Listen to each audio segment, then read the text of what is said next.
Bonjour à tous, bienvenue sur la chaîne Helleuse Guidance. Je suis Marion et je vous propose d'aller explorer les énergies de votre année 2023. Pour ce faire, on va utiliser un tirage de roue astrologique qui nous permettra d'explorer domaine par domaine la tendance de votre année. Je vous proposerai également dans une seconde vidéo qui sortira aux alentours du Nouvel An, un tirage mois par mois pour l'année 2023 également. Afin de ne pas la rater et de pouvoir être notifié de sa sortie, je vous invite à vous abonner et à cliquer sur la petite clochette des notifications.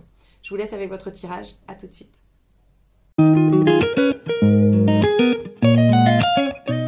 Les Gémeaux, c'est parti, allons voir ce que vous réserve l'année 2023 au travers de cette roue astrologique. Allez, Gémeaux, année 2023, tous les domaines.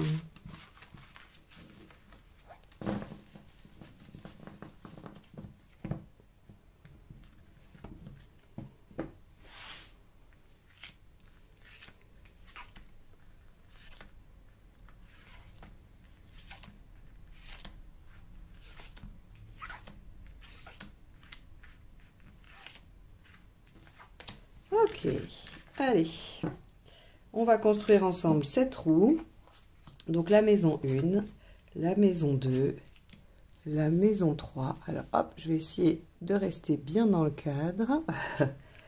Maison 4, maison 5, maison 6, maison 7, maison 8, maison 9, maison 10, maison 11 et maison 12. Alors, est-ce que cette roue astrologique est bien centrée pour vous? Très bien.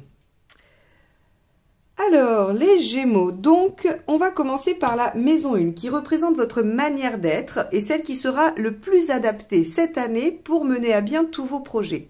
Avec l'ermite, on voit qu'on va vous demander d'être assez réservé, d'être assez patient également, et peut-être même de vous poster en méditant, en ermite. Alors en ermite, on va pas vous demander de rester enfermé chez vous. Par contre, on va vous demander de réfléchir un peu à votre vie, à votre passé. On va vous demander de regarder ce que vous avez déjà accompli et d'essayer d'en tirer une forme de mode d'emploi pour le cycle d'après. Hein, ça suggère, le fait que vous soyez en ermite, en maison 1 cette année en 2023, ça suggère qu'il y a un nouveau cycle qui s'approche, qui va être abordé, et donc ça nécessite une première phase de bilan. Donc, on vous dit que cette année, vous allez avoir tendance à vous intérioriser et si ce n'est pas le cas, lorsque vous rencontrerez des difficultés, la meilleure façon de vous en sortir sera d'adapter cette posture méditative et d'essayer de comprendre, grâce à vos expériences passées, comment résoudre vos problèmes présents. Ça, c'est assez important. C'est bien à retenir hein, que ça sera quand même la meilleure façon pour vous d'agir cette année.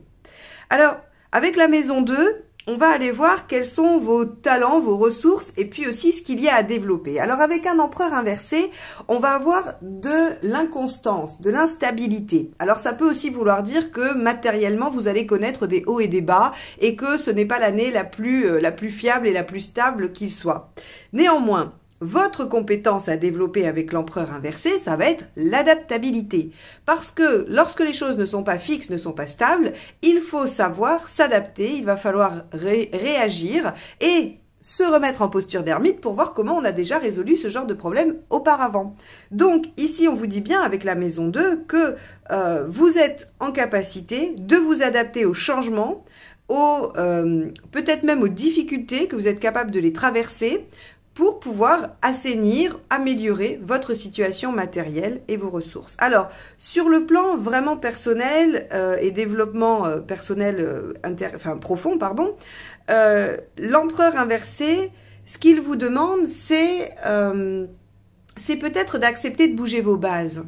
C'est-à-dire que si vous aviez des choses très installées, mais qui ne vous conviennent qu'à moitié, l'empereur inversé vous demande d'aller modifier ça, de prendre le risque de bouger vos bases et de changer de paradigme en fait. Donc, l'ermite peut vous y aider. La maison 1, quand on vous dit c'est la manière d'être la plus adaptée, c'est vraiment grâce à votre expérience, à votre patience et à votre sagesse que vous allez peut-être pouvoir remettre en question ce qui est institué dans votre vie et grâce à ça, peut-être évoluer vers ce nouveau cycle qui visiblement vous tend les bras. Ok, on va aller voir la maison 3 qui, elle, est l'état de votre mental et la façon dont vous pouvez communiquer. Avec une arcane 13 inversée, on voit qu'il y a des changements, mais des changements qui se font en douceur. L'arcane 13 inversée, elle évite les catastrophes, elle évite aussi les ruptures, les choses qui cassent. Donc peut-être que vous pourriez vous retrouver dans des situations parfois un peu périlleuses, mais vous allez, grâce à votre communication, grâce à votre nouvelle façon de communiquer, vous allez réussir à éviter ces ruptures, à éviter ces moments difficiles. Donc, l'état de votre intellect, il est aussi en changement, il est en transition, puisque l'arcane 13 inversé, c'est une transition. On vous dit que, visiblement, et encore une fois, je ne peux que le relier à cet ermite, qui prend le temps de réfléchir et de faire un bilan, eh bien, ça vous amène à modifier vos façons de faire, à modifier votre façon de communiquer et votre façon aussi peut-être de réfléchir. On a, dans cette maison 3, tout ce qui va nous permettre d'apprendre, d'aller chercher de la connaissance. Et l'arcane 13 inversé nous dit que vous êtes dans une phase transitoire. Il y a des choses qui se modifient, qui se changent. Donc, soit dans votre façon de faire, soit dans ce que vous connaissez, dans ce que vous apprenez de nouvelles choses qui vous amènent à un changement intérieur. On est quand même déjà dans les 3 premières maisons sur une année qui s'annonce particulièrement intense au niveau de votre travail personnel et de changements que vous pourriez apporter. Alors, je vais continuer parce que ça a l'air d'être un peu le thème. Alors, j'ai regardé rapidement la roue en général, mais je découvre avec vous et je progresse dans l'analyse. Mais on voit qu'avec la maison 4, ici, la roue de fortune, on continue. Parce que la maison 4, c'est votre fort intérieur, c'est votre vie intime. Alors, votre vie intime, c'est celle qui est dans votre petite bulle. Ça peut être votre famille, votre foyer, les gens avec qui vous vivez au quotidien. Mais si vous êtes seul, c'est vous avec vous-même. C'est vraiment votre fort intérieur, la maison 4. Et puis, c'est votre mythologie, c'est votre histoire. C'est tout ça, la maison 4. Et qu'est-ce qu'on a, la roue de fortune? L'évolution, le nouveau cycle qui arrive. Il y a des choses qui reprennent vie. Alors, vie, peut-être pas, vous étiez peut-être pas dans une phase plate, mais en tout cas, on a la roue de fortune, il y a comme un mouvement qui se réenclenche. Et donc, si vous voulez, par rapport à votre fort intérieur, il y a un nouveau cycle qui s'amorce, il y a quelque chose qui se met en route, il y a des nouvelles choses qui arrivent, et dans votre fort intérieur, dans votre vie intime ou domestique, ça peut être, voilà, ce que vous faites à l'intérieur de chez vous, eh bien, il y a de nouvelles choses qui s'installent. Pourquoi elles s'installent, ces nouvelles choses? Parce que peut-être que la vie vous demande de revoir des bases, mais que votre intellect vous permet de vous réadapter, et surtout, votre passé vous permet de vous dire, ok, j'ai déjà géré des choses comme ça, je sais faire, je vais chercher dans mes ressources.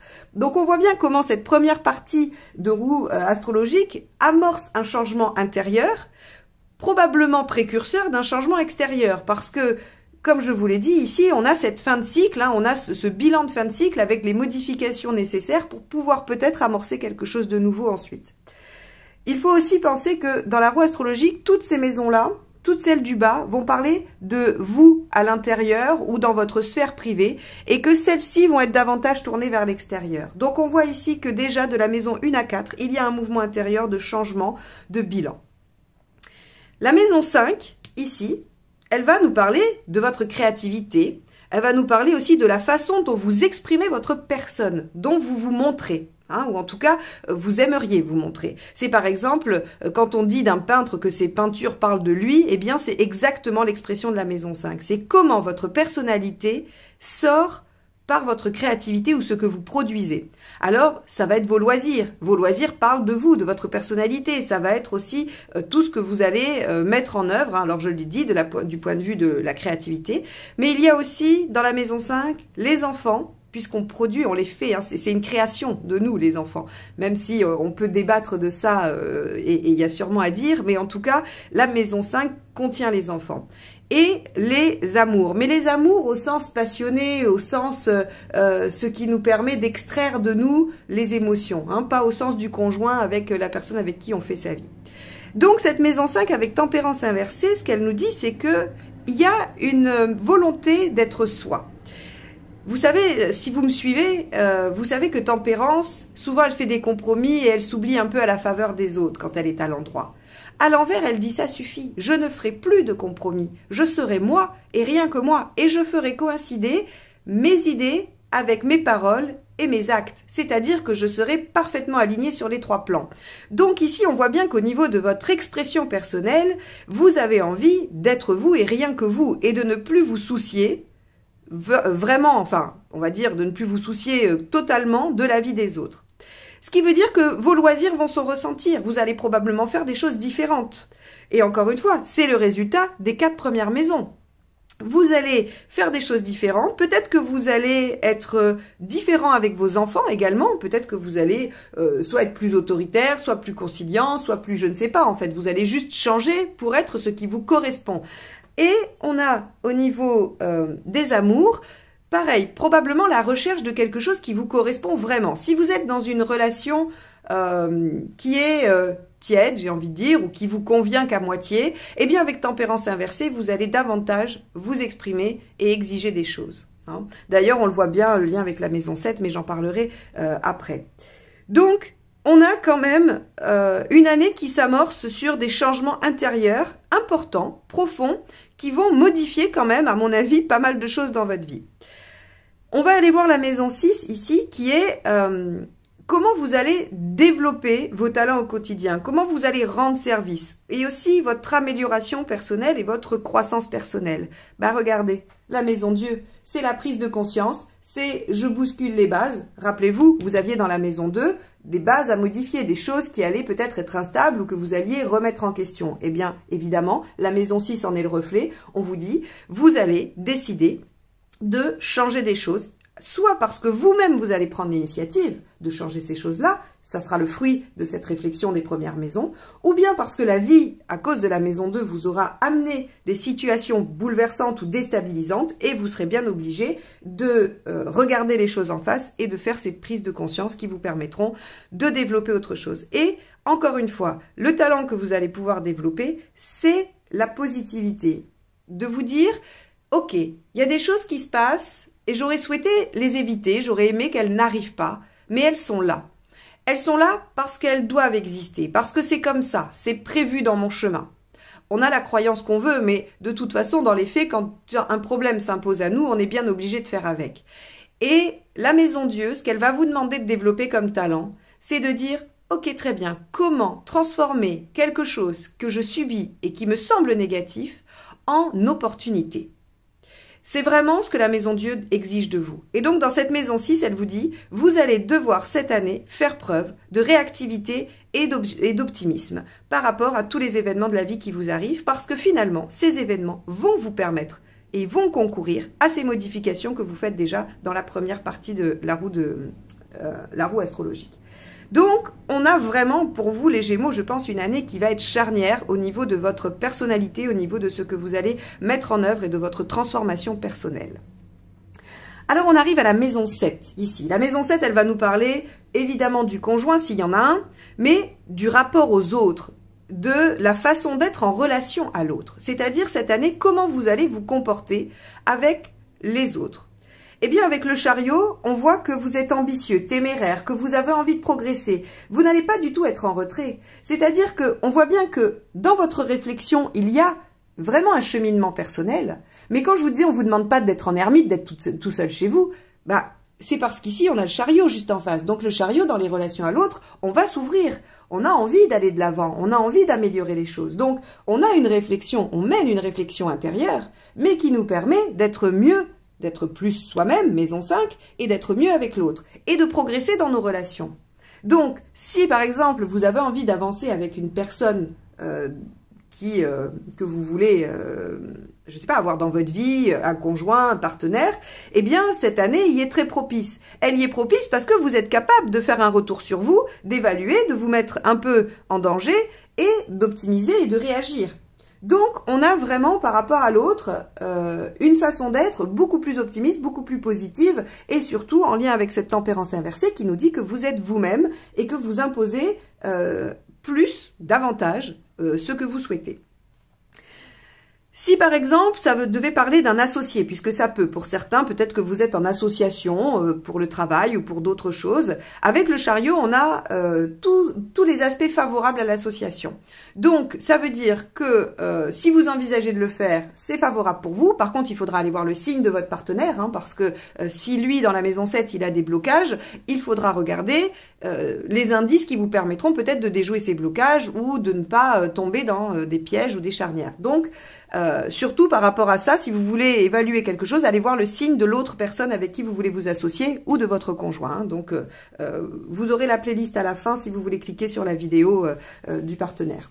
Donc, mais vous, en tout cas, c'est très favorable, c'est extrêmement favorable et vous êtes dans une extrême, j'allais dire, j'arrête pas avec les superlatifs parce que c'est vraiment un tirage très très progressiste. Hein. Donc, vous êtes dans une très bonne dynamique, c'est très favorable pour vous. Hein. Voilà, donc cette maison 7 est très très belle. La maison 8, ici, elle va nous parler de vos pulsions, de vos désirs, de vos instincts, mais elle va aussi nous parler de votre inconscient. Alors, avec le jugement ici, on a peut-être le développement d'une certaine forme de spiritualité. On a aussi, et je le remets en lien avec la maison 1, le jugement fait appel au passé. Hein. Il représente le passé pour l'évaluer à nouveau, pour voir en fait ce que l'on peut en faire. Est-ce que je décide d'emmener des choses dans mon nouveau cycle ou est-ce que je clôture, j'enterre définitivement, hein, je ne ressuscite pas les choses. Et donc ici, on voit que vous aurez peut-être tendance à revenir sur des événements du passé. Alors, j'ai envie de dire que si c'est pour nourrir l'ermite, c'est parfait, n'hésitez pas, abondez dans ce sens.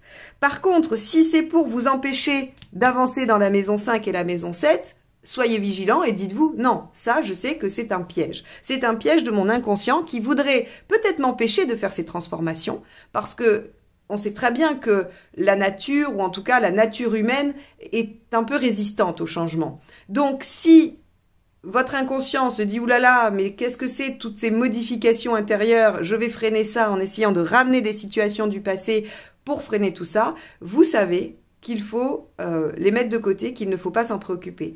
La seule autorisation que vous avez, c'est vous dire, je vais repenser à une situation du passé pour voir comment j'ai géré ça, comment je l'ai vécu, qu'est-ce que j'en ai retiré et qu'est-ce que ça me permet d'adapter aujourd'hui dans ma vie. C'est les seules circonstances pour lesquelles vous avez le droit de ressasser le passé. Sinon, vous devez le laisser derrière vous et vous permettre d'avancer et d'aller vers ce nouveau cycle. Donc, on va dire que vos pulsions pourraient être un retour en arrière, hein, alors que finalement, vous êtes dans une dynamique qui va plutôt vers l'avant, vers le futur et vers le changement. La maison 9. La maison 9, elle va nous parler de votre système de croyance, de votre vision du monde et de toute votre recherche personnelle. Alors, avec un pendu inversé, j'ai envie de vous dire que, évidemment, la maison Dieu ici dans la prise de conscience va opérer une libération de vos croyances et surtout de vos croyances limitantes. Le pendu inversé, vous savez, c'est cette carte qui libère d'un seul coup, qui solutionne alors qu'on ne sait pas trop bien comment. Voilà, d'un seul coup, la problématique ou le blocage se débloque et on n'a pas trop d'explications. Ben, là, en fait, vous l'avez l'explication. Mais ce travail-là, finalement, va servir à libérer indirectement la maison 9 qui est je change ma vision du monde. J'accède à une autre façon de faire et à une autre façon de voir. Donc, votre réflexion vous amène à changer des choses pour vous, à prendre conscience. Vous avez le petit obstacle du passé qui pourrait venir vous dire « Attends, si jamais on revenait un peu et on évitait ce changement, mais vous allez ne pas vous laisser happer par ça, eh bien, ça vous amène à modifier votre vision du monde et tout votre système de croyance. » Je vous ai dit ici qu'il pouvait aussi y avoir un accès un peu plus grand à la spiritualité. C'est possible aussi que ça vous amène encore à changer votre vision du monde également. Alors, d'un point de vue plus pragmatique, la maison 9 peut aussi signifier les déplacements. Si vous avez envie de bouger, voyager, le pendu inversé vous libère la voie et vous dit que c'est tout à fait possible. Donc, il n'y a aucun obstacle pour voyager sur l'année 2023 pour vous. On arrive à la maison 10. Alors, la maison 10, c'est votre identité sociale, votre rôle social. Et ça peut aussi parler de votre carrière. Mais en tout cas, c'est ce qui donne une réussite sociale. Bon, avec le monde, là, en 2023, il n'y a, encore une fois, pas d'obstacle à votre réalisation personnelle. Si vous avez envie de changer de travail, si vous avez envie d'évoluer dans votre carrière, si vous avez envie de vous donner un rôle dans une association, dans un but, quel qu'il soit, eh bien, avec le monde, tout est ouvert. Tout est ouvert, mais rappelez-vous que c'est aussi ce qui donne la réussite sociale. C'est-à-dire que cette carte-là, elle vous donne l'indice de ce qui va vous permettre de réussir. Et le monde, c'est l'ouverture d'esprit. C'est la communication, c'est le fait d'être dans l'expansion. C'est aussi le fait de voir haut, viser loin. Donc ici, on vous dit, encore une fois, hein, mais de toute façon, votre roue astrologique est imprégnée de ça. Je pense que vous allez avoir une très belle année 2023, les Gémeaux. Et s'il y a des problèmes, il faudra vous rappeler qu'il faut les laisser derrière. Il faut plutôt être dans une prise de conscience et dans une dynamique qui va vers l'avant. Hein. Mais votre roue astrologique est très belle. Ici, la maison 10, vraiment, elle vous dit, bah, si vous êtes dans une quête d'ouverture, eh bien, les choses arriveront. Vous aurez probablement de l'aide de l'univers, des guides, peu importe comment vous les appelez. Il y a vraiment avec le monde une réussite sociale qui est à votre portée et qui se fait grâce à votre ouverture et votre... Alors, j'allais dire ambition, mais pas ambition au sens du chariot, ambition au sens de je veux me réaliser. J'aspire à ma réalisation personnelle, j'aspire à ce qui me rend bien et heureux. Donc vraiment là, on est au-delà de l'ambition, on est sur j'allais dire la mission de vie finalement. Hein. Qu'est-ce qui me fait vibrer? Eh bien, si vous vous servez de ce qui vous fait vibrer pour aller de l'avant, il y a une belle ouverture sur vous en maison 10, donc dans votre carrière ou dans votre rôle social. La maison 11, elle nous parle des grands espoirs. Au-delà du métier, hein, bien sûr, là encore une fois, on rejoint un peu ce que je vous disais par rapport au monde. Hein, c'est la maison, c'est ce que je voudrais faire de ma vie à long terme. Hein, et c'est la stratégie pour y arriver. Alors ici, le mât inversé, ce qui nous dit, c'est qu'en fait, vous voudriez quelque chose, arriver à quelque chose d'épanouissant et de sécurisant. Vous avez envie de vous poser. Je pense que ce nouveau cycle que vous abordez, il vous amène dans une nouvelle phase de vie où vous avez envie d'installer des choses, vous avez envie de vous engager dans des choses. Parce que le mât inversé, lui, ce qu'il veut, c'est une situation qui le rassure. Il veut pas, quand il est comme ça, il veut partir à l'aventure, il veut pas savoir de quoi sera fait demain, et ça lui va très bien. Par contre, quand il est comme ça, il en a un peu marre de prendre des risques, il en a un peu marre de se sentir peut-être un peu déstabilisé ou de pas savoir de quoi sera fait demain, de pas avoir de perspective, de pas avoir de projet par exemple. Et donc ici, on vous dit, bah, vous allez probablement avoir envie de poser les choses et j'aurais tendance à dire que cette année 2023, c'est un peu la chape de cette nouvelle structure. C'est la base. Vous êtes en train de modifier votre façon de voir les choses, vous êtes en train de vous ouvrir et d'aller vers votre réalisation pour pouvoir pérenniser cette situation et pour pouvoir la mettre en œuvre. Et donc, vous allez rechercher de la stabilité, vous allez rechercher à vous engager dans des choses pour que ça dure et que ce soit stable et que votre bonheur, votre réalisation soit stable. Alors, on a la maison 12 qui, elle, va nous parler de ce que vous devez abandonner pour vous transcender. Ou c'est les événements qui forcent à lâcher prise. Avec l'impératrice inversée, ce qu'on va vous demander de lâcher, c'est, alors comment dire, c'est le fait peut-être de parfois se déresponsabiliser. Je ne vais pas dire que vous êtes que vous vous déresponsabilisez tout le temps et que vous cherchez à porter la faute ou à essayer de vous faire prendre en charge par d'autres. Pas du tout. Hein. D'ailleurs, c'est pas du tout ce que montre votre roue astrologique.